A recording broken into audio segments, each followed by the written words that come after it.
안녕하세요 여러분, 수익률 상승에 도움을 드리고 싶은 헬퍼입니다. 오늘 금통위가 있었죠. 금통위가 있었고 한국은행 설립 이후로 처음으로 50bp 금리 인상이 단행이 되었습니다. 기자회견도 제가 다 들었는데 가장 많이 나왔던 게 이제 한미 금리 이제 역전이 되면 외화 자금이 이제 유출되면 어떡하냐 이런 질문이 좀 줄을 이뤘었고요. 좀 그 부분에 대해서 사실 좀 잘못 좀 오해하시는 경우도 있고 맞는 경우도 있고 한데 좀 간단하게 같이 한번 좀 정리해 보도록 하고요. 그 다음에 이제 계속 증시 움직임 중요한 상황에서 특히 이제 오늘 중요한 게 나오죠. 이제 6월 물가가 발표가 됩니다. 오늘 6월 이제 코어 PCI 미국 이제 소비자 물가 6월 수치가 9시 반 이제 나오고요. 곧 아마 영상 업로드 했을 때 아마 이제 나왔을 것 같네요. 이미 이제 그 부분 좀 같이 한번 보도록 하고요. 그 다음 밸류에이션이랑 등등등등 같이 좀 보도록 하겠습니다. 일단 먼저 그냥 한미금리 역전에 대해서 한번 생각을 해보죠. 이게 이제 이자율에 대해서 이제 IRS 이런 게 있는데 IRS는 스왑이고 이제 IRP가 있죠. Interest Rate Parity 해가지고 이제 이자율에 대한 그런 적정한 게 있는데 그런 이상한 이게 좀 학문적인 얘기는 다 넘어가고 결국 그냥 한국 금리가 있고 예를 들어서 미국 금리가 있고 지금 같은 경우에 이제 미국이 빅스텝을 많이 했다 해서 3.5까지 올라갔다고 치죠. 미국의 기준금리가. 우리나라는 보통 한 3% 정도 좀 일반적으로 본 게 한 2.75에서 3% 정도까지 기준금리가 간다라고 그냥 일반적인 사람들, 일반적인 이제 연구원분들의 컨센서스를 고려했을 때 이 정도면은 한 50bp 정도 차이 나는 거죠. 0.5% 차이가 나면서 미국이 조금 더 금리가 높은 상황이 됩니다.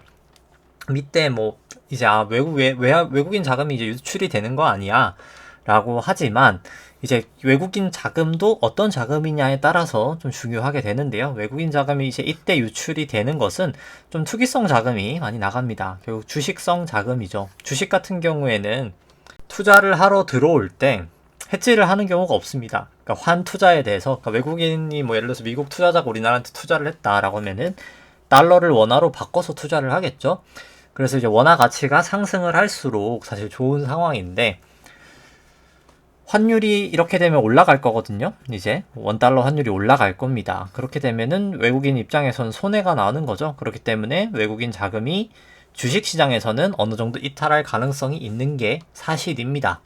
그래서 실제로 이탈을 하고 있죠. 지금 외국인 자금이 사실인데 근데 일반적으로 주식 자금보다 이제 사실 우리나라에 외국인 자금이 왜 들어올까가 더 중요한 겁니다. 그래서 보통 채권 쪽에서 외국인 자금이 계속 들어오니까 우리나라의 펀더멘탈이 좋아져서 이제 정부에서도 그런 걸로 홍보를 하는 경우도 있고 한데 사실 일단 그게 잘못된 점이 있습니다. 그러니까 외국인 자금이 실제로 우리나라에 돈이 들어오는 거는 우리나라 경쟁력이 좋아져서 채권을 사려고 오는 게 아니에요. 순서가 잘못됐는데요.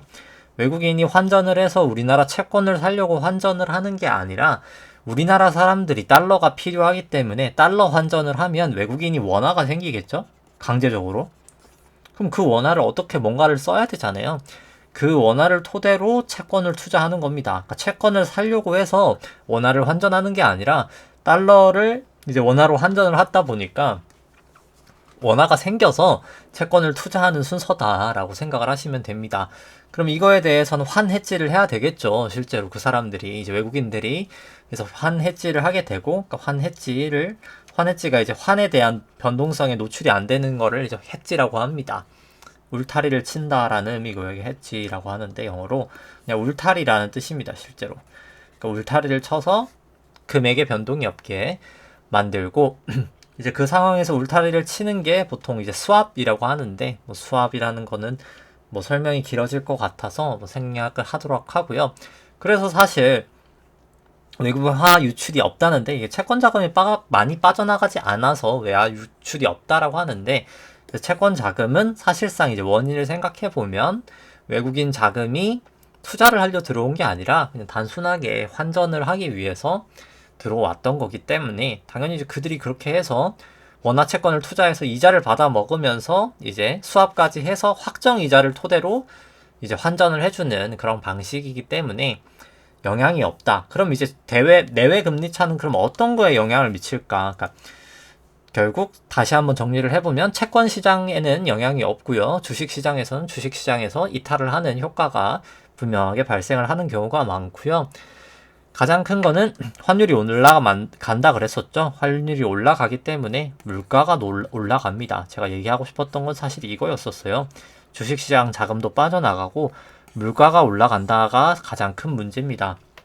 그래서 뭐 총재님이 1% 정도 벌어져도 실제로 아무 일도 없었습니다 라고 했었지만 당연히 아무 일도 없겠죠. 대부분의 외국인들은 다 환전 때문에 들어온 거니까요.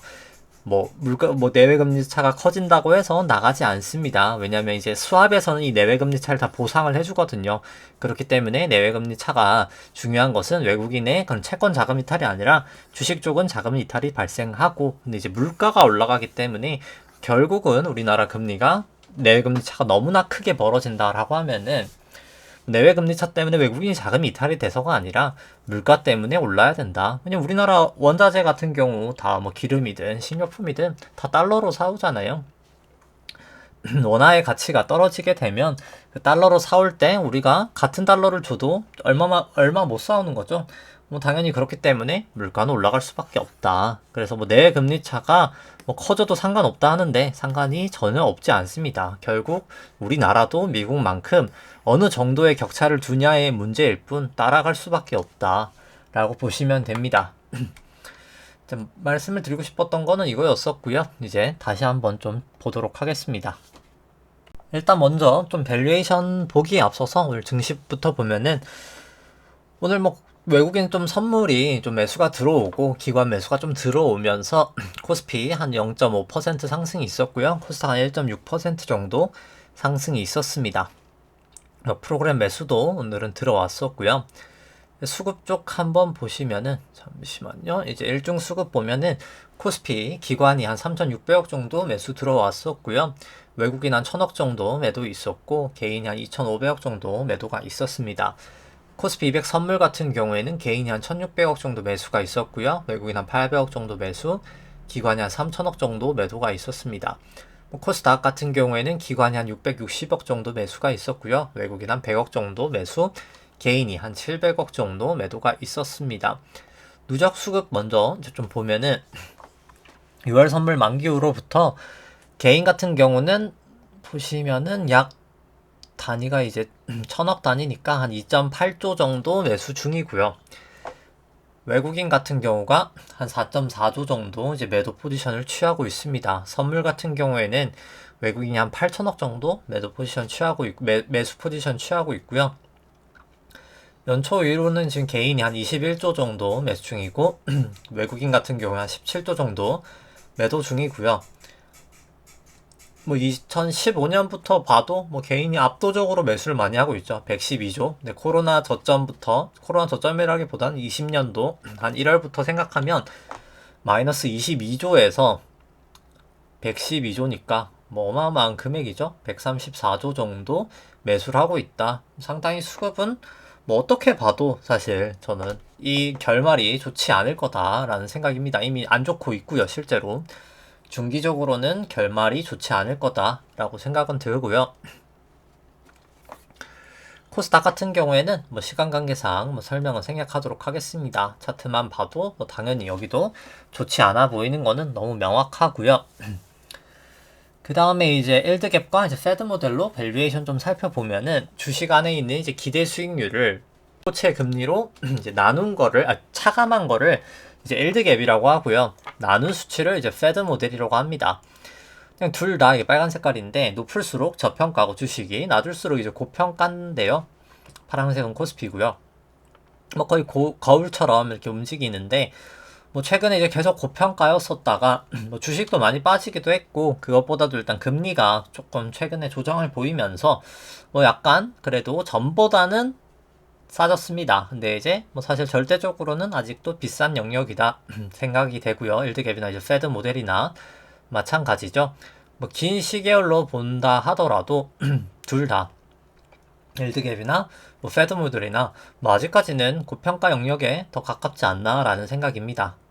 그 다음 이제 코스닥을 보더라도 비싸 보이죠? 뭐 여전히 전보다는 덜 비싸졌지만 뭐 아직도 사실 중기적으로는 더 하락할 가능성이 저는 높다. 중기적으로는 더 높다라고 생각은 합니다. 뭐 코스피랑 코스닥, 코스피랑 이제 S&P 같이 나와 있는 거고요. 원래 같이 가다가 이격이 났던 게 이제 양적 완화 때문이다라고 얘기를 드렸었고 결국 끝났기 때문에 양적 완화도 미국이 중기적으로는 전 더 낙폭이 더 클 것이다 생각을 합니다. 국내에 비해서는 그렇게 생각을 하고요.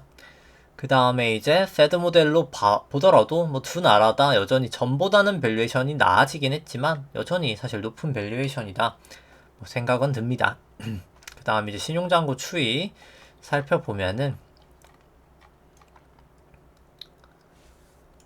신용장고를 일단 보시면은 코스피 일단 코스닥 합산 신용장고 같은 경우에는 17조 7천억 정도 되면서 뭐 크게 변동은 없습니다. 지금 그냥 유지 중이고요. 근데 일단 뭐 중기적으로는 빠지고 있는 추세죠. 일단 여전히 추세는 좋아 보이지 않고요. 신용장고를 코스피 시총으로 나눈 수치 같은 경우에도 결국 고점 찍고 빠지고 있는 추세인데 레벨 자체도 아직 너무 높죠. 결국 중기적으로는 저는 뭐 더 빠질 수밖에 없다 라는 생각이고요. 코스피 신용장고 증감 속도도 이렇게 떨어지는 것 자체가 그렇게 좋아 보이지 않습니다. 그 다음 코스닥은 뭐 시간 관계상 뭐 차트만 보여드리도록 하고요.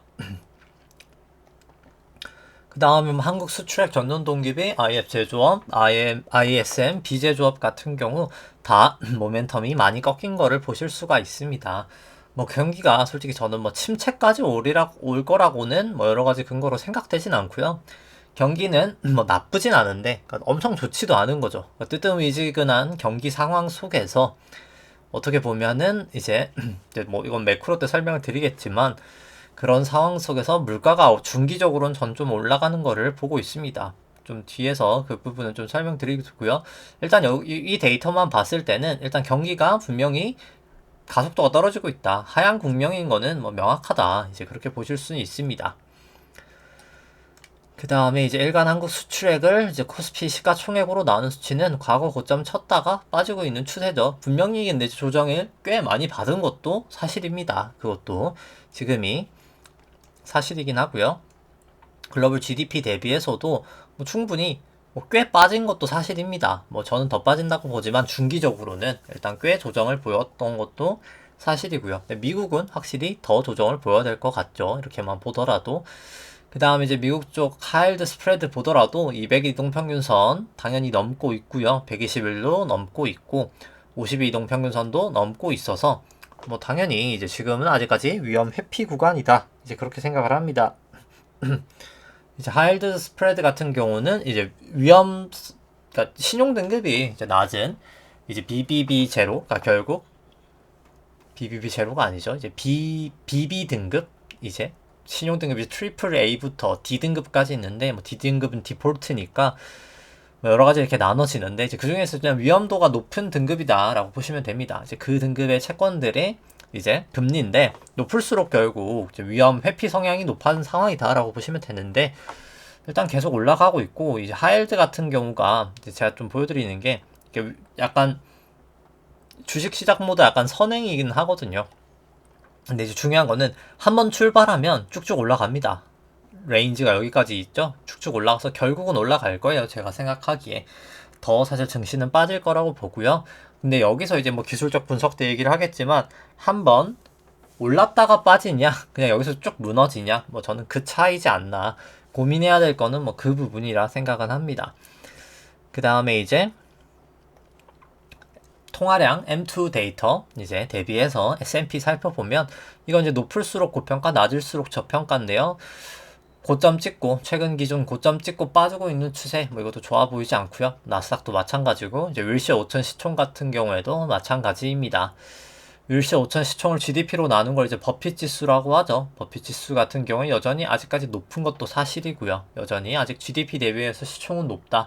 라고 보여집니다. 미국 S&P 대비해서 주택가격 지수도 아직까지는 주식이 부동산에 비해서 오히려 고평가다 라고 보여지고요. 코스피도 M2 대비해서 빠지고 있는 추세, 코스닥도 마찬가지고요.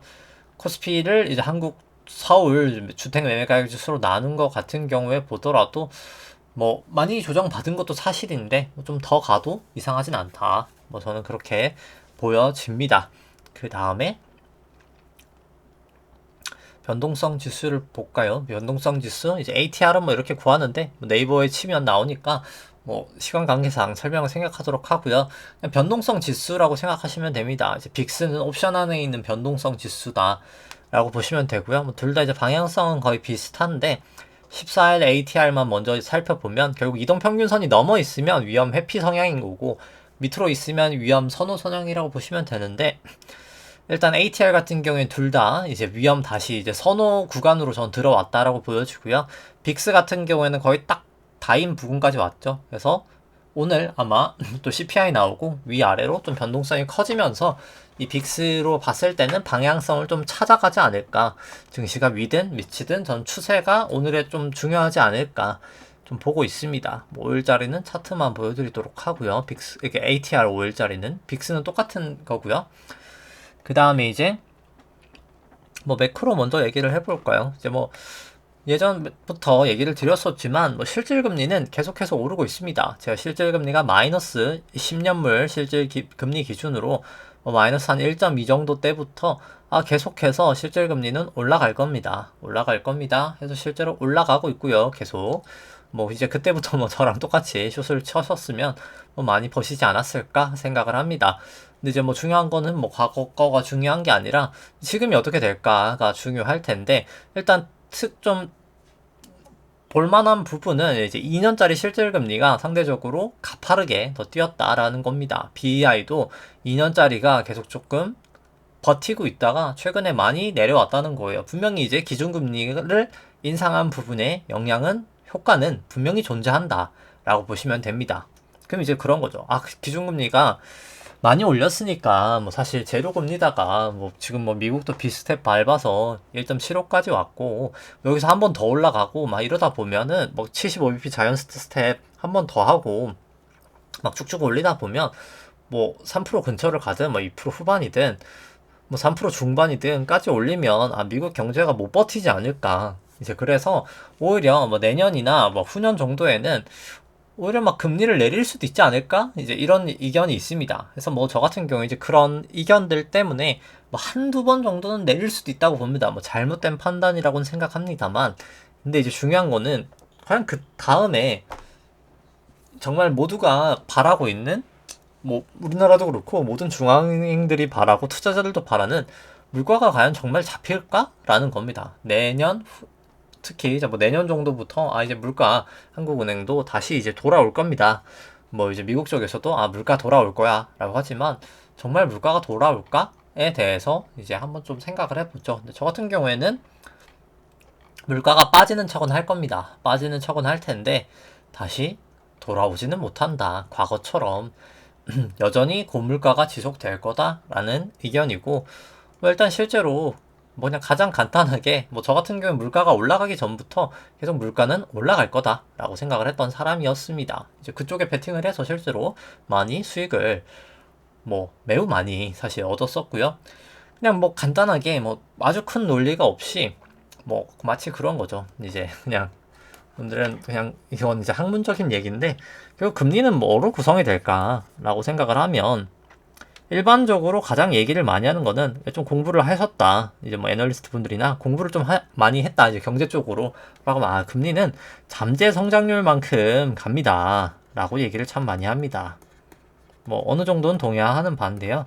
그래서 뭐 우리나라 뭐 잠재 성장률이 뭐 2%니까 기준금리는 뭐 2%를 넘기면 긴축입니다. 라고 얘기를 하는 경우가 참 많습니다.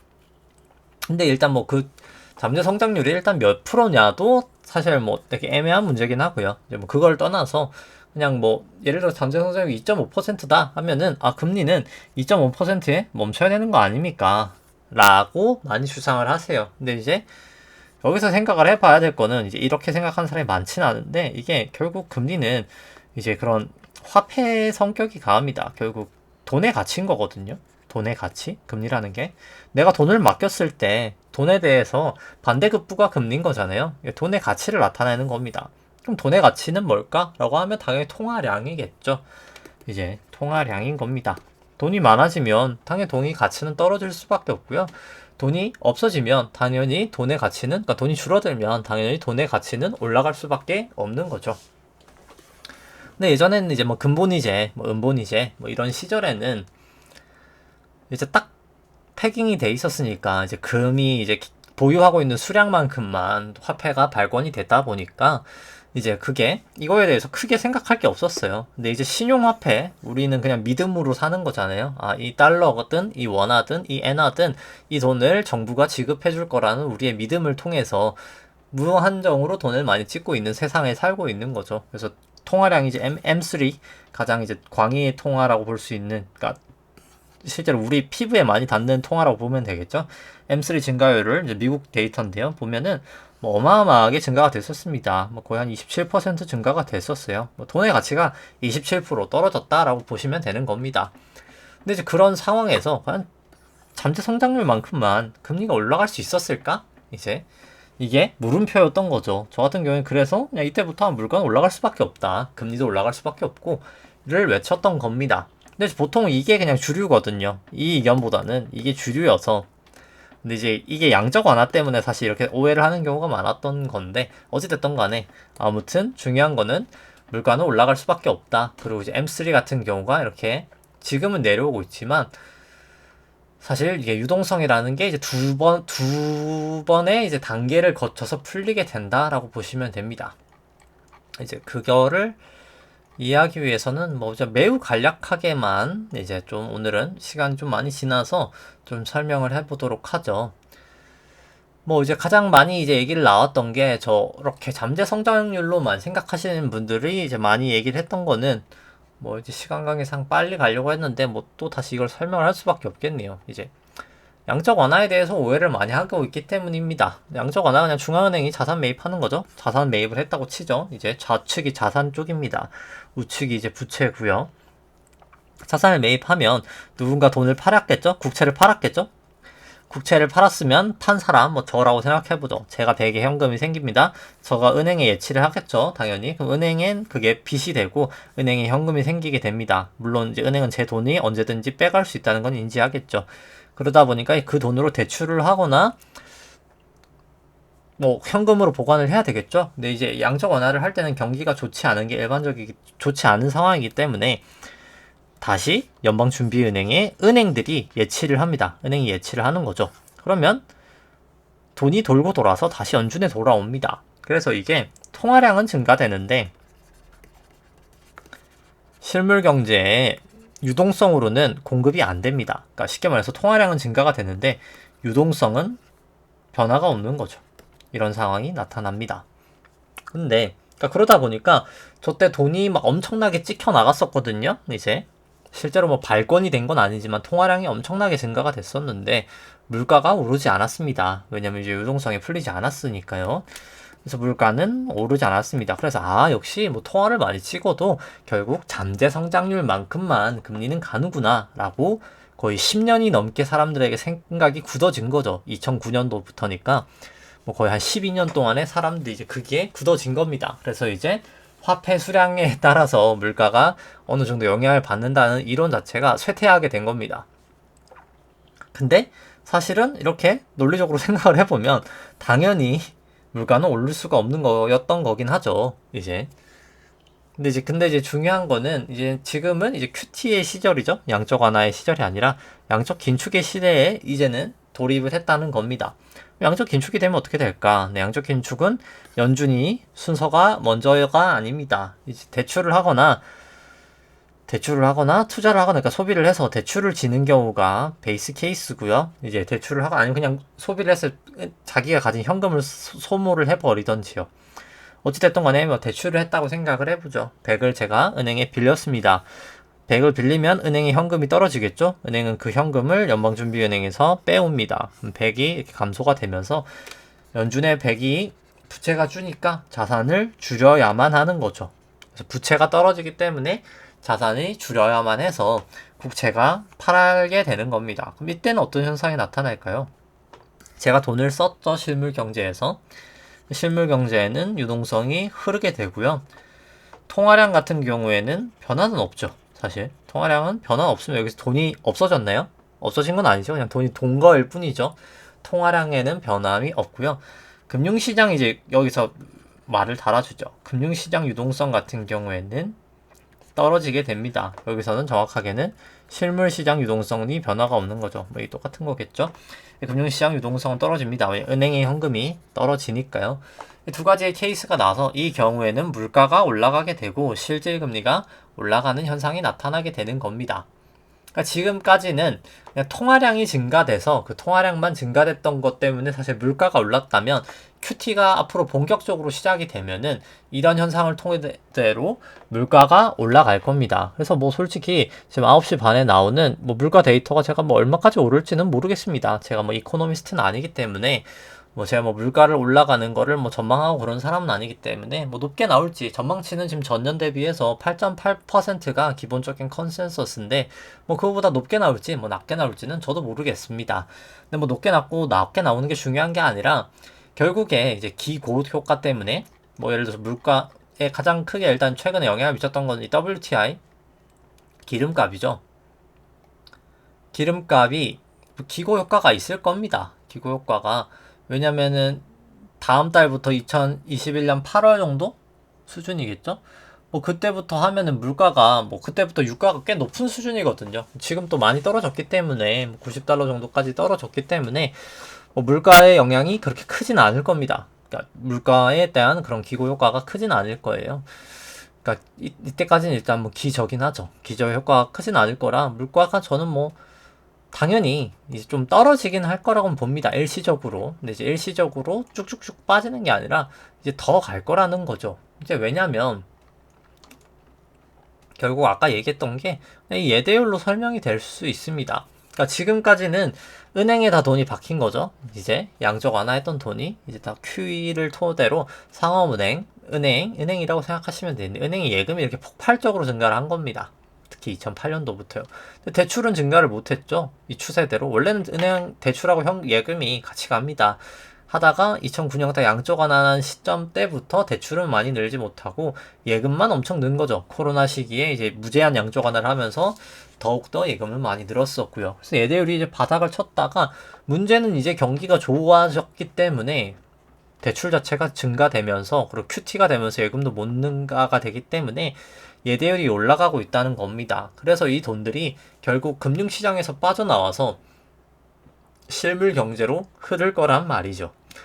이제 그래서 결국 물가는 저는 일시적으로 잠깐 빠질 거라고는 생각하지만 뭐 그랬다가 올라갈 수밖에 없다라고는 보여집니다. 이제 그리고 이제 그 풀릴 돈의 양을 나타내는 게 어떻게 보면은 이 윌러 연준이사가 얘기를 했었던 연방준비은행의 총 자산을 이제 GDP 대비해서 이제 나눈 건데요. 이제 이게 연방준비은행의 총 자산이냐 말 그대로 총 자산이고요. 한 20%가 보통 일반적으로 적정하다라고 하는데 과거 이제 테이퍼링 QT를 했을 때 양적 긴축을 했을 때 자산을 축소하는 걸 양적 긴축이라고 하거든요. 퀀테이티브 타이트닝이라 해서 QT라고 하는데 약자로 그때 고점에 비해서 지금 고점은 훨씬 더 높죠. 빠져야 될 양도 훨씬 더 큰 겁니다. 근데 그 돈 자체가 전에는 한 1.2조 달러 정도 감소가 됐었거든요. 근데 지금은 4.4조 달러 정도 감소가 돼야 되는 겁니다. 결국 금융시장에서 실물시장에 뿌려져야 될 돈이 4.4조 달러 정도가 될 거라는 거죠. 뭐 천문학적인 돈이죠. 그 돈이 진짜 실물 경제로 흘려들면 당연히 물가는 올라갈 수밖에 없다. 우리가 생각하던 것 그 이상으로 저는 물가는 갈 수 있다라고 봅니다. 그래서 중기적으로는 사실 저는 물가 관련된 그런 대응책을 계속 대응을 하시는 게 뭐 계속 중요하지 않을까 생각을 하고 뭐 저도 포트폴리오에 기본적으로 일단 물가가 가장 중요하다라고 생각을 하면서 일단 포트폴리오를 계속 구축을 하고 있습니다.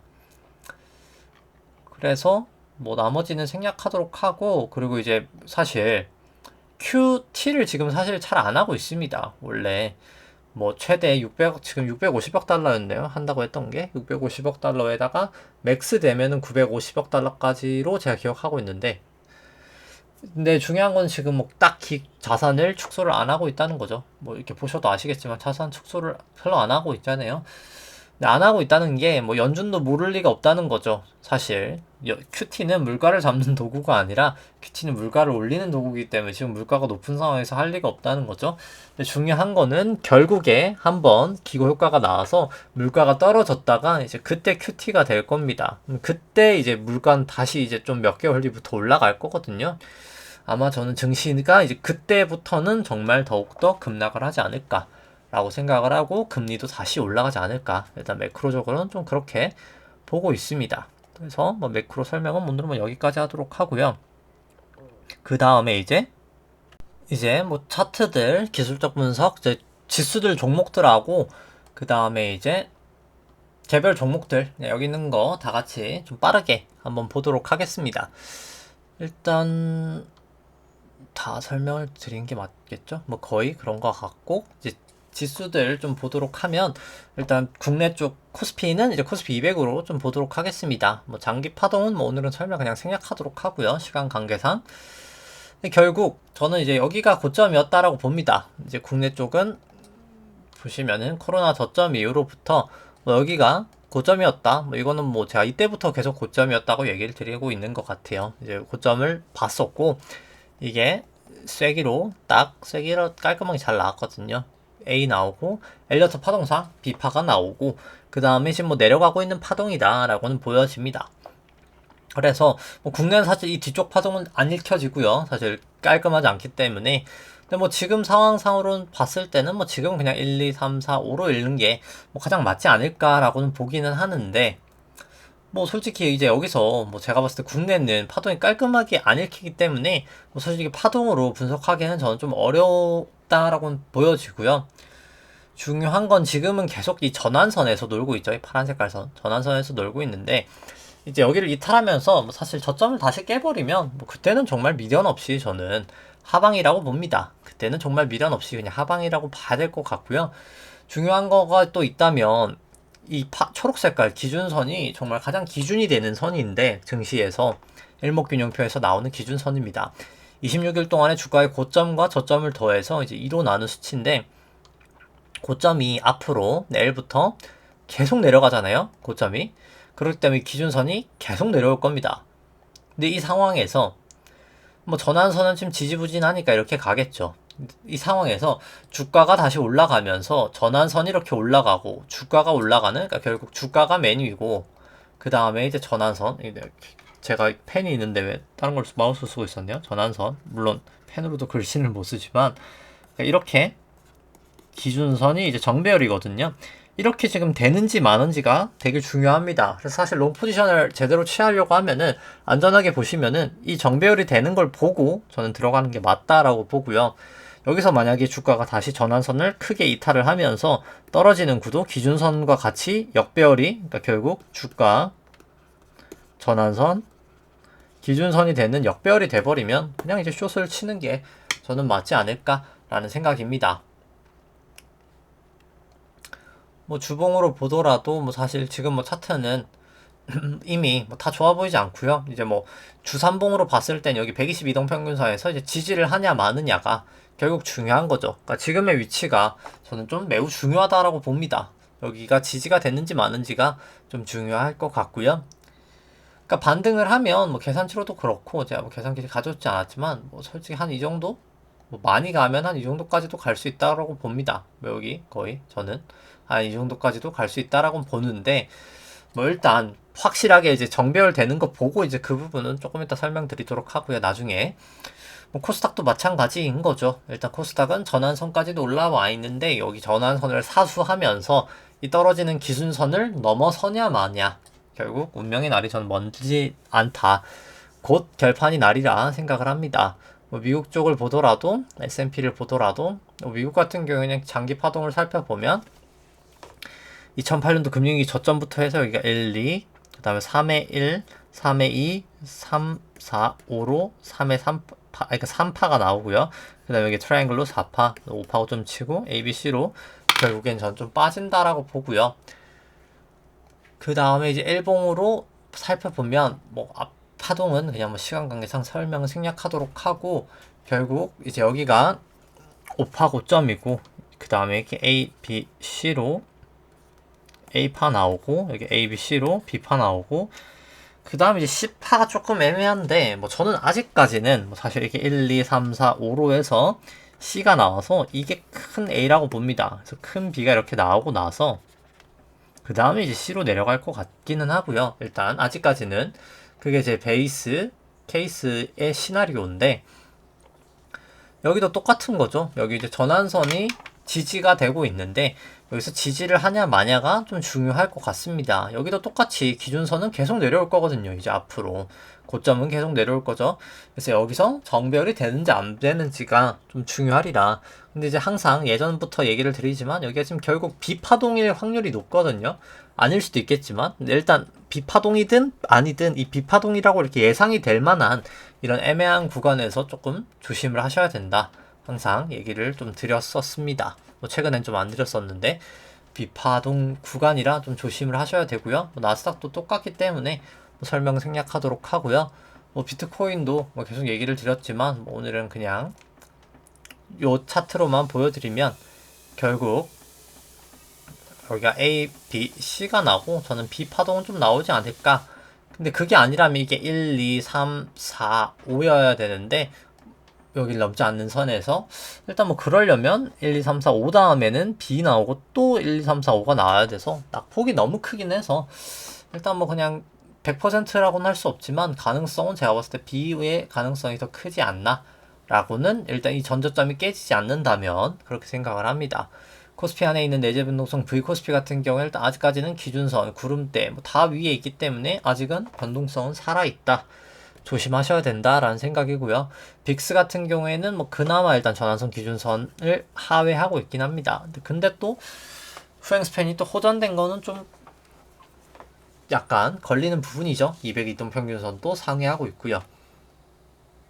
필라델피아 뭐 반도체 지수 같은 경우에도 뭐 다른 증시도 마찬가지로 볼린저 이렇게 벌어졌다가 뭐 사실 좀 이렇게 들어오면 뭐 저는 좀 위의 가능성이 클 것 같은데 일단 볼린저 밴드가 모이고 있어서 결국 중요한 거는 위든 미치든 발사는 좀 크게 할 거라고 보는 게 조금 명확하지 않을까. 그럴 가능성이 좀 매우 높다. 일단 그렇게 보여집니다. 일단 뭐 단기적으로는 전 위로 가능성이 더 높다라고 보는데 물론 뭐 오늘 물가 발표를 봐야 되긴 하겠습니다만 중요한 거는 여기서 그냥 저점 깨지면 그 다음부터는 그냥 숏이다 라고는 보여집니다. 그러니까 결국 위든 미치든 강하게 튈 거다 라고 생각을 하고요. 뭐 니케이 같은 경우에도 괴선이 상당히 모여 있죠. 뭐 그래서 여기는 좀 약간 아직까지는 역전에 가까워서 좋은 모양새는 아닙니다만 결국 여기도 변동성은 커 보인다. 유로스톡스도 마찬가지죠. 유로스톡스도 여기서 이제 전환선이 계속 지지가 되고 있는데 이 전환선을 버티고 기준선 위로 올라갈 수 있느냐가 가장 중요해 보인다고요. 항생은 여기 이제 구름대 위에서 잘 버티는지가 가장 중요하지 않을까 생각을 합니다. 그 다음에 이제 상해 조각 같은 게 200 이동평균선 못 넘었었죠. 120 이동평균선 여기서 지지가 되는지 마는지 결국 201이 세냐 121이 세냐죠. 지지선이 세냐 저항선이 세냐 대결을 한번 할 것 같고요.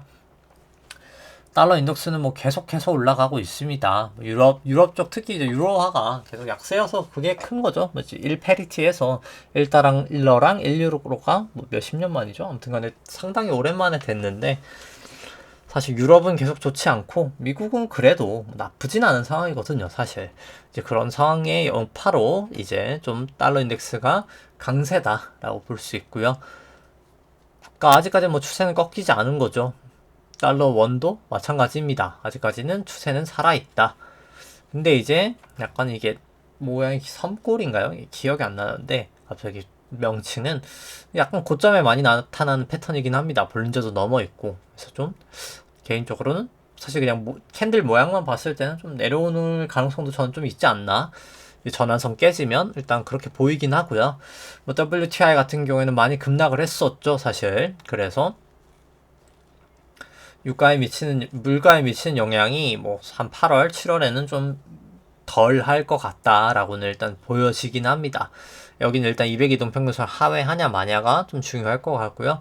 금은 실질금리가 많이 올라온 부분에 영향도 있고 여러 가지 측면 때문에 좀 빠지고 있는데 뭐 저는 좀 결국 중기적으로는 좀 더 빠지지 않을까, 중기적으로는 생각을 합니다. 아직은 때는 아니다라고 보여지고요. 99주 10년도 일단 단기 고점은 저는 봤다라고 봅니다. 좀 기술적으로 결국 하락은 조금 더 남았다라고 보고요. 미국채 10년도 뭐 마찬가지입니다. 뭐 아직까지는 좀 중기적으로는 빠졌다가 결국 올라가지 않을까 보고, 이제 개별 종목 같은 경우에는 뭐 키스코홀딩스 같은 경우에는 볼린저 밴드 상당히 모여 있고 전환선 밑인데 이제 결국 여기서 볼린저 밴드 벌어지면서 여기도 튈 거거든요. 뭐 이제 확실히 좀 위든 밑이든 튈 때 이거는 정리를 해야 된다. 그러니까 결국 물을 타던지, 그러니까 결국 올라가면 제가 봤을 때 이제 좀 올라갈 수 있는 것 같긴 하고요. 근데 이제 내려가면 뭐 사실 저는 전저점 깨지면 뭐 솔직히 이건 손절을 하는 게 맞지 않을까. 뭐 저야 물량 때문에 못 팝니다만, 뭐 만약에 이제 제가 그냥 소액만 들고 있었다라고 했을 때를 생각을 해본다고 하면은 여기서 괴선이 이렇게 모여 있다가 뚫리면 사실 팔아야 됩니다. 미련을 갖더라도 결국 구름대가 나던가 아니면 적어도 마지막 지지선인 122동평균선까지 무너지면 사실 팔아야 된다 라고 보는데, 뭐 이미 지금은 좀 낙폭이 커서 애매한 부분은 있습니다. 사실 그 부분은 명확하고요. 뭐 만약에 설사 여기서 전저점 깨지고 판다라고 해도 매수는 그냥 이제 뭐 전환선이든 기준선 넘어갈 때 뭐 그때 추세가 좀 생겼을 때 사시는 게 가장 좋다라고 보여지고, 근데 여기도 똑같은 거죠.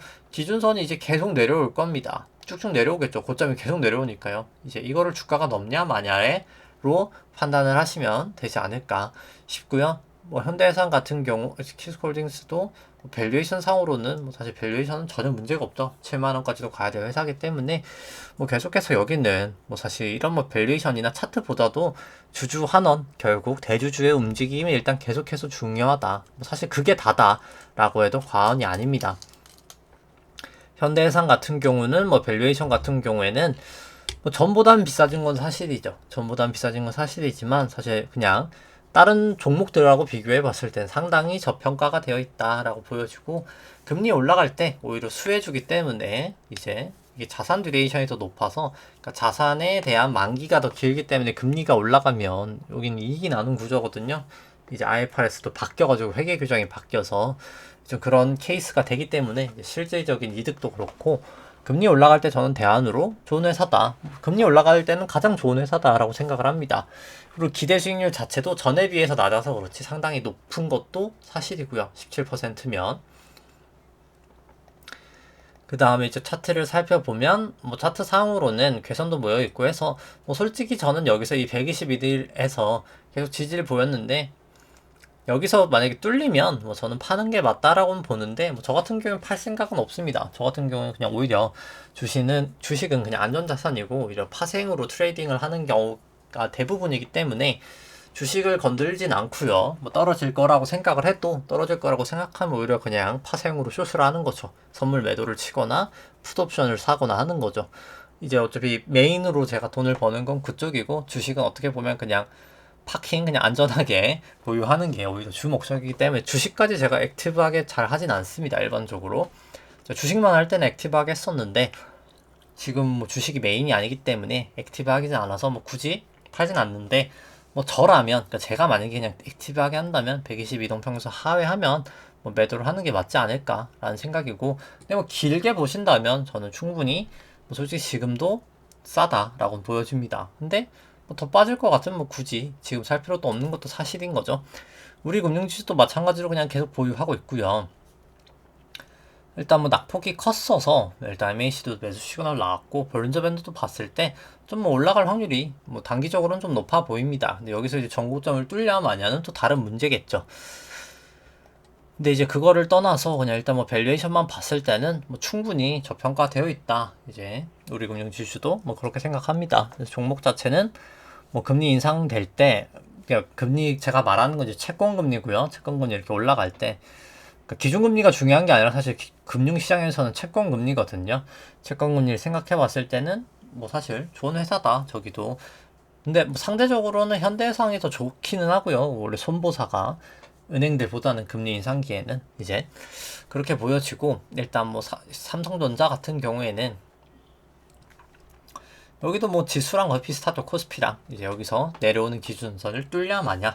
일단 그거를 봐야 된다. 그럼 이제 올라가면 뭐 비파할 확률이 좀 높아 보인다 생각은 하고, 절대가치 평가로 봤을 때는 이제 뭐 엄청 메리트는 아니지만 엄청 비싼 것도 아닌 영역까지는 왔고요. 사실 삼성전자도 밸류에이션을 보더라도 원래 삼성전자가 여기 약 8% 뚫릴 때마다 조정을 나타냈었고, 이번에도 마찬가지였었는데, 지금은 뭐 약간 그래도 뭐 싼 구간까지는 왔죠. 비싼 구간까지는 아닌 거죠, 사실. 그래서 근데 뭐 굳이 또 그렇게 싼 것도 아니긴 합니다. 여기서 금리 조정 기대 수용을 봤을 때 지금 금리를 또 고려했을 때 금리가 높아서 뭐 사실 그렇게 싼 것도 아니다. 그래서 뭐 그렇게 손이 가지 않는 종목이다. 뭐 전 그렇게 생각은 합니다. 근데 이제 기술적 반등이 있을 수 있는 거죠. 비파가 나온다고 하면 그 정도 느낌이고요. 뭐 하이닉스도 마찬가지여서 뭐 여기도 설명을 생략하도록 하겠습니다. 기준선을 결국 넘냐 마냐의 문제다 라고 보시면 될 것 같고요. 그 다음에 하이닉스 같은 경우는 절대가치 평가는 조금 더 저평가로 나오는 게, 아무래도 여기는 실적 변동성이 좀 커서 항상 저평가가 되는 부분이 있고요. 상대가치 평가로 봐도 뭐 삼성전자랑 비슷한데 뭐 조금 더 저는 하이닉스가 싼 부분은 있다라고는 보긴 합니다. 근데 둘 다 금리 감안하면 비싸고요. 뭐 그렇게 싸 보이진 않고, 현대차 같은 경우도 구름대를 넘냐 마냐가 중요할 것 같은데, 뭐 그렇게 사실 뭐 차트로 봤을 땐 나쁜 건 아닌데 여기 구름대만 넘어가면 일단, 근데 뭐 밸류에이션상 사실 현대차는 저는 그렇게 좋아하진 않습니다. 밸류에이션으로는 좀 많이 고평가다 뭐 사실 저는 그렇게 생각을 하고, 상대가치 평가를 봐도 뭐 그렇게 엄청 싸다고 말할 정도의 레벨은 아니다 라고는 보여집니다. 그 다음에 이제 LG화학 같은 경우에는 구름대 다 뚫렸고 전환선 기준선 역전돼서 뭐 차트상으로 뭐 특별하게 좋게 얘기 드릴 수 있는 건 없는 것 같고요. 근데 이제 뭐 여기서 C가 이제 나올 수 있냐 마냐의 뭐 그 정도 차이일 거다라고 봅니다. 근데 이제 뭐 그럼에도 불구하고 일단 뭐 밸류에이션 메리트도 크진 않은 거죠. 그래서 그렇게 손이 가는 종목은 아닌 것 같고요. 다만 뭐 상대가치 평가로는 전해가 너무나 고평가였기 때문에 좀 높아 보이게 되지만 뭐 절대적인 수치 자체는 낮다라고는 보시면 될 것 같습니다. 그 다음에 이제 롯데케미칼 같은 경우에도 계속 저점으로 내려오고 있죠. 그래서 굳이 뭐 떨어지는 칼날 계속 잡지는 않는 게 나을 것 같다라고 얘기를 드리고 있고요. 그렇기 때문에 밸류에이션은 뭐 점점 싸지고 있기는 합니다. 점점 싸져도 뭐 굳이 떨어지는 칼날 잡을 필요는 없는 거죠. 일단 상대가치 평가로도 그렇게까지 저평가는 아닌 것도 사실이고요. 그 다음에 이제 효성화학도 계속 떨어지고 있죠. 뭐 특히나 주봉으로 봤을 때 여기는 이제 200이동평균선을 제가 떨어지면 팔라라고 얘기를 드렸었는데 떨어졌죠. 뭐 사실 이러면 그냥 저는 이게 뚫리면 파는 게 맞다라고 봅니다. 뭐 가장 저 같은 경우도 들고 있었던 거 기억하시나요? 이제 저도 이걸로 수익이 꽤 많이 크게 났었는데 뭐 매우 오래전부터 들고 있었으니까요. 뭐 한 요 정도? 요 정도 근처 때부터 들고 있었으니까 제가 언제 팔았는지 기억이 안 나는데 제가 한 이 정도 때였던 것 같아요. 제가 정확하게 기억은 아닌데 한 요 레인지 정도 매도를 했었는데, 아무튼 정확하게 기억은 안 나는데 기준선이 깨졌을 때인가요? 언제인지는 모르겠는데 뭐 그때 이제 매도를 했던 것 같습니다. 지금도 기준선 뭐 하회할 때 이때든 매도하셨었으면 주봉이라도 손해는 안 나시지 않았을까. 그러니까 결국 기술적 분석이 뭐 거래가 빈번해질 수 있다는 단점은 있지만 뭐 그거를 감안하기 싫으시다면 주봉 정도로 보고 대응하셔도 뭐 사실 나쁘지 않다. 전환선 기준선만 공부하셔도 생각보다 꽤 유용하다. 일목균형표 책은 정말 저는 좀 추천드리긴 하고요. 그 다음에 이제 효성화 같은 경우에는 뭐 사실 근데 밸류에이션은 저평가된 건 사실입니다. 그래서 언젠간 올라갈 텐데, 일단 뭐 LNG 결국 사용하다 보니까 이렇게 프로판 가스를 사용하는 거거든요. 이 원재료가 PP의 원재료가 이제 프로판 가스를 여기는 이제 방식이 두 가지인데, 원래 이 PP를 만드는 게 SK그룹은 다른 방식이고 효성그룹은 이제 프로판이고, 베트남에 지은 것도 이제 프로판 베이스로 하는 건데, 근데 가스 이제 유럽 그거 우크라이나랑 러시아 전쟁 때문에 가스 대란 나면서 프로판 가격이 많이 올랐죠. 당연히 그거에 영향을 크게 받고 있긴 해서 일단 뭐 매수를 하셔도 저는 뭐 그 불확실성이 좀 해소되고 하는 게 더 낫지 않을까. 근데 이제 그럼에도 불구하고 해소가 언젠간 되겠죠. 뭐 그걸 가정했을 때는 싼 밸류에이션이다. 근데 뭐 먼저 사기는 조금 부담스러운 거죠. 그다음에 상대가치 평가로 봤을 때는 일단 싼 편이다. 이제 그렇게 보여지고요. 그 다음에 GS GS 같은 경우는 저는 좀 많이 싸다라고 보여집니다. 뭐 오른 것도 없는데 낙폭은 크죠. 그래서 뭐 사실 GS는 뭐 저는 여윳돈만 있으면 계속 담고 싶은 주식 중에 하나다. 뭐 사실 그렇게 보여지고, 근데 기술적 분석으로 봤을 때는 뭐 사실 일봉상으로 뭐 다 역전됐어서 뭐 딱히 좋을 게 없긴 한데, 뭐 사실 3주봉상 여기를 이제 다이고 나서 저는 뭐 올라가지 않을까, 뭐 이제 그렇게 생각합니다. 거의 바닥에 근처한 거 아닌가. 사실 정유주는 다른 정유주에 비해서 너무 못 오르기도 했고요. 근데 그래서 사실 싸다라고 보여집니다. 못 올랐기 때문에. 추세는 안 좋은데 그냥 싼 거죠. 뭐 배당만 받아도 뭐 근데 나쁘지 않다. 물론 이제 주식이 떨어지면 안 되겠지만 길게 봐서는 전 올라갈 거라고 보고요. 일단 뭐 절대가치 평가로는 매우 저렴하고 상대가치 평가로도 뭐 사실 매우 저렴하기 때문에 뭐 저는 길게 봤을 때는 결국 사실 좋은 성과가 나지 않을까. 뭐 길게 보는 말을 제가 그렇게 좋아하진 않는데, 이제 제가 그렇게 자꾸 표현을 하는 게, 저 같은 경우에 주식은 웬만하면 잘 안 팔긴 하거든요. 파생으로 벌고 주식으로 사는 거는. 그래서 좀 그렇게 얘기를 합니다. 제가 액티브하게 하는 거는 주식이 아니기 때문에 일반적으로 지금은 그렇게 얘기를 드리고 있고요. KT 같은 경우도 전환선 기준선 다시 정배열되고 구름대에서 결국 꾸역꾸역 버티면서 버텨왔거든요. 그래서 이제 여기가 깨지지 않으면 뭐 굳이 매도할 필요는 없다 라고는 보여집니다. 깨냐 마냐가 중요하겠죠. 절대가치 평가로는 그래도 저평가되어 있고요. 많이 올라서 뭐 엄청 많이 됐다라고 말씀드리긴 좀 어렵지만 꽤 돼 있고요. 상대가치 평가로는 이제 림이어서 장치산업은 림의 밸류에이션 그렇게 맞지는 않기 때문에 조금 낮은 것처럼도 보이지만 뭐 사실 FCF 기준으로 하면 더 높을 겁니다. 근데 FCF로는 이거 만들기가 뭐 사실 너무 어렵기 때문에 이게 데이터가 너무 많아야 되거든요. 사실상 거의 불가능에 가까워서 림으로만 봤을 때도 그래도 나쁘지는 않은 밸류에이션, FCF였으면 더 높았을 거다 라고 생각을 하실 수 있을 것 같고요. DLNC 같은 경우가 이제 원가 이슈 때문에 계속 좀 많이 빠졌죠. 그래서 제가 매수했던 게 한 요 정도였던 것 같은데 많이 하락은 했습니다. 사실 많이 하락은 뭐 많이까지는 아니죠. 뭐 그래도 좀 하락을 했는데, 중요한 거는 뭐 결국은 뭐 사실 너무 싼 밸류라고는 봅니다. 지금이 좀 과하게 싼 밸류라고는 보고요. 뭐 결국엔 여기도 갈 텐데 뭐 그냥 길게 봤을 때 제가 배중은 이건 크진 않아서 결국에 갈 건데, 뭐 사실 굳이 떨어지는 칼날을 뭐 처음에 잡기 싫다라고 하시면 뭐 저는 기준선이나 전환선이나 기준선 올라가실 때 뭐 타셔도 되지 않나. 근데 뭐 회사 자체는 뭐 지금 너무나 저평가되어 있다. 여기도 DLNC는 뭐 그렇게 생각합니다. 뭐 퍼가 뭐 거의 2배밖에 안 되거든요. 27년 기준으로 2.2배. 뭐 그럼 뭐 사실 말도 안 되는 밸류에이션이기도 하죠.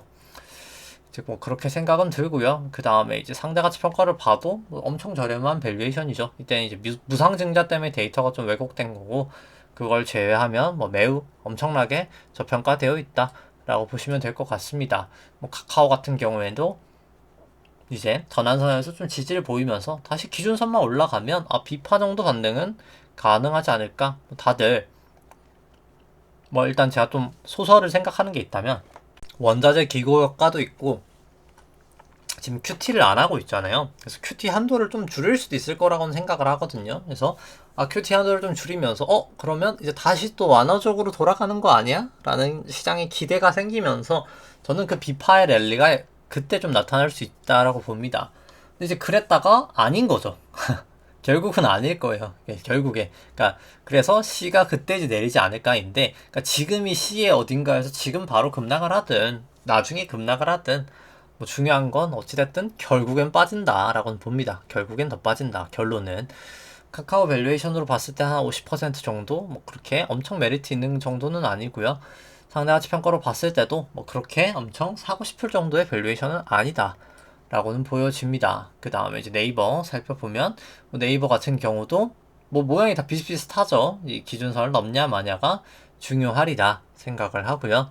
그 다음 절대가치 평가로 봤을 때는 네이버는 좀 고평가가 되어 있다라고 보여지고, 상대가치 평가로 봤을 때는 이 정도면은 뭐 그렇게 싸 보이진 않는다. 싸 보이진 않는다. 이제 그렇게 생각은 됩니다.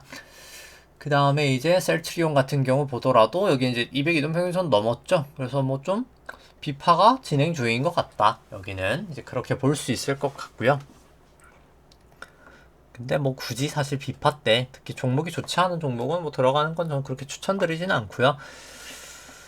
셀트리온 같은 경우에는 절대가치 평가로도 고평가다 라고 보여지고 상대가치 평가로도 이 정도면 저는 고평가다 라고는 보여집니다. 그 다음에 이제 삼성바이오로직스 같은 경우는 200일 이동평균 선에서 좀 꾸역꾸역 넘기는 했죠. 이제 이 상황에서 돌파를 하고 비파를 더 가느냐가 좀 중요하리라 생각을 합니다. 그 다음에 이제 절대가치 평가로 봤을 때는 매우 고평가다라고 보여주고요. 상대가치 평가로 봤을 때도 매우 고평가다. 이제 그렇게 생각은 듭니다. 그 다음에 이제 NC소프트 같은 경우에도 뭐 비파 반등은 언제든 있을 수 있을 거다라는 생각이긴 하고요. 그 다음에 이제 NC소프트는 밸류에이션도 뭐 그렇게 메리트가 있지는 않아서 뭐 굳이 저는 사고 싶지는 않은 것 같습니다. 지금 당장으로는. 그 다음에 이제 NC소프트 같은 경우에는 상대가치 평가로는 뭐 많이 괜찮아진 것처럼 보이지만 뭐 굳이 사실 굳이라고는 표현이 좀 들어가지 않나라는 생각이고 포스코 같은 경우도 일단 굳이 떨어지는 칼란 잡을 필요는 이것도 없을 것 같긴 한데 뭐 모양상 올라가도 이상하지 않을 구간에 온 것 같긴 하다. 뭐 사실 이제 그렇게 보여지긴 합니다. 근데 아직 확실한 물증은 없죠. 그냥 이제 사실 볼린저 밴드를 봤을 때 좀 올라갈 수도 있을 것 같다 이 정도 느낌이고. 근데 다만 뭐 절대가치 평가는 매우 저평가가 되어 있고 상대가치 평가로 보더라도 뭐 사실 많이 저평가 되어 있다. 사실 저평가는 좀 많이 돼 있다. 사실 포스코는 그렇게 생각을 하고요. 그 다음에 LG전자 같은 경우는 충분히 이제 사실 저평가 되어 있고요. 그 다음 차트를 보더라도 LG전자 같은 경우에는 여기 기준선 일단 넘는 게 가장 중요하지 않을까 생각을 합니다. 이제 그게 넘냐 마냐가 일단 제일 중요할 것 같고요. 그 다음에 이제 상대가치 평가를 봐야 되겠죠. 상대가치 평가로는 뭐 상당히 저평가가 되어 있다. 상당히 저평가가 되어 있다. 라고 볼 수 있을 것 같고요. 그 다음에 이제 제일제당 살펴보면은 제일제당 구름대를 일단 넘긴 해서 전보다는 추세가 좋아진 게 사실이다 라고 보여집니다. 그래서 뭐 이렇게 그러니까 B의 A, B, C, B, C 정도 갈 수도 있지 않을까 이제 뭐 그렇게 생각을 하고요. 근데 이제 절대가치 평가로 봤을 때도 뭐 밸류에이션은 나쁘지 않고요. 상대가치 평가로 봤을 때도 뭐 제일제당 밸류에이션은 사실 나쁘진 않습니다. 그래서 뭐 좋은 회사다라는 생각이고요. 그러니까 사실 좋은 회사라기보단 좋은 주식이다라는 생각이고요. 한국 기업 평가를 봤을 때는 일단 아직까지는 기준선 넘지 못했기 때문에 뭐좀 넘고 들어가는 게 맞지 않을까 생각은 들고요. 한국 기업 평가 밸류에이션은 그렇게 메리트는 없어 보입니다. 상대가치 평가로도 뭐 그렇게 큰 메리트 있어 보이진 않고요. 그 다음에 이제 증권주들 뭐 다올 같은 경우도 뭐 상당히 뭐 부동산 PF가 있는 게 뭐 좀 리스크 요인이다라고 하지만 뭐 저도 뭐 저축은행 비중도 이제 상당히 높아졌기 때문에 유진저축은행 매수하면서 뭐 사실 이 정도 기대 수익률이면 뭐 지금 많은 종목들을 보여드렸지만 그 중에서도 압도적이죠. 뭐 사실 저는 충분히 뭐 좋은 회사다, 그러니까 좋은 주식이다 이제 이렇게 생각합니다. 주가가 너무 저평가가 된 거죠. 사실 이게 퍼랑 PBR로 봐도 바닥에 왔죠. 그래서 충분히 저평가가 되어 있다 생각은 합니다. 그 다음에 이제 한국 금융지주도 마찬가지입니다. 여기도 저평가가 되어 있는데 뭐 다올 정도로 심각하게 되어 있는 건 아니지만 여기도 꽤 많이 저평가되어 있다. 사실 그렇게 생각을 합니다. 둘 다 사실 저평가라고 보여지고요. 그 다음에 이제 해외 이제 여기 앞서서 일단 다올 차트를 안 봤죠? 다올도 여기서 또 기준선을 넘지 못하면 아직 추세는 살아있는 건 아니다. 이제 그렇게 보시면 될 것 같고요. 그 다음에 이제 한국 금융지주도 마찬가지 아직 추세는 살지 못했다. 결국 여기 전환선 기준선을 넘는 게 중요할 것 같고요. 그 다음에 이제 애플 같은 경우에는 여기 구름대 쪽에서 좀 막혔는데 이거를 뚫냐 마냐가 중요할 것 같습니다. 여기 52동 평균선도 지나가는데 여기서는 이제 7월 11일에서는 여기서 지지가 됐는데 여기를 지지하고 다시 올라가냐 마냐가 좀 중요할 것 같고요. 뭐 개인적으로는 뭐 저는 여전히 A, 그 다음에 A, B, C로 B, 그 다음에 C가 나오고 나서 올라가는 B 정도 파동이지 않을까 결국에는 뭐 그렇게 생각을 합니다. 뭐 테슬라도 뭐 마찬가지고요. 여기도 똑같이 여기 이제 전환선 기준선은 이제 정배열이 됐고 주가만 이제 거기로 올라가면 되는데 여기 26일 프랭스팬이랑 같이 호전이 되면서 올라가면 가장 이상적이지 않을까라는 생각이긴 한데 일단 봐야 되겠죠. 그 다음에 이제 아마존 같은 경우도 뭐 마찬가지죠. 이 기준선하고 전환선 사이에서 주가가 다시 전환선과 기준선을 넘을 수 있을까가 가장 핵심이고요. 뭐 게임스톱도 마찬가지입니다. 여기 이제 구름대랑 200이동 평균선만 넘으면 될 것 같은데 이 마지막 고비를 좀 넘겨야 좀 그 다음에 이제 상승 추세가 좀 나타날 수 있지 않을까 이제 그렇게 생각을 합니다. 그래서 뭐 정리를 하자면 결국 한미 금리 역전차는 이제 채권 시장 쪽 대부분의 자금은 채권 시장인데 채권 시장의 외화 유출에 대해서 전혀 영향을 미치지 않고요. 좀 규모가 작은 주식 시장에 이탈에 영향을 미치게 되고 환율이 올라가는 역할이 나기 때문에 물가가 올라가서 결국은 금리를 따라갈 수밖에 없다. 이제 그렇게 보시면 됩니다. 그리고 이제 결국 밸류에이션은 지금 당장 대부분의 주식들이 비싸고 결국에 이제 금리나 물가가 한번 빠지는 척했다가 더 갈 거기 때문에 물가에 대한 조심은 계속해서 하셔야 되는 게 저는 필요하다. 계속해서 생각을 하면서 네, 뭐 오늘 방송은 이제 여기까지 하도록 하겠습니다. 네, 좋아요와 구독 누르시면 감사하겠습니다. 이상입니다.